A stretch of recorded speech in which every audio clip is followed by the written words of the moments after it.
Волонтеры и супрацоўнікі беларускага чырвонага крыжа арганізавалі раздачу питной воды на чыгуначным вакзале. Пассажиры могли таксама вымераць ціск і даведацца, як захаваць добрае самаадчуванне ў спякоту.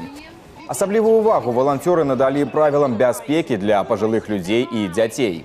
Если перегрелись, то обязательно охлаждаться, вплоть до компрессов на шею, где проходят большие сосуды, кровь быстро охлаждается, можно прийти в нормальное состояние.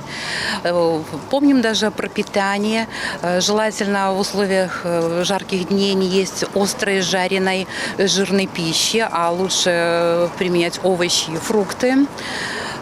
Исключить алкоголь, так как он еще больше обезвоживает организм.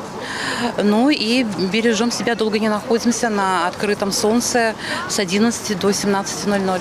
Очень здорово, узнала много полезного. В принципе, в нынешней ситуации, когда жара такая, много действительно бывает таких случаев, когда человеку может стать плохо. Очень полезное дело. Узнали, что делать в такой ситуации, чтобы не растеряться и быть готовыми ко всему. Поэтому думаю, что нужное. Волонтеры плануюць працягнуць падобныя вулічныя акцыі на ажыўленых пляцоўках на працягу ўсяго лета.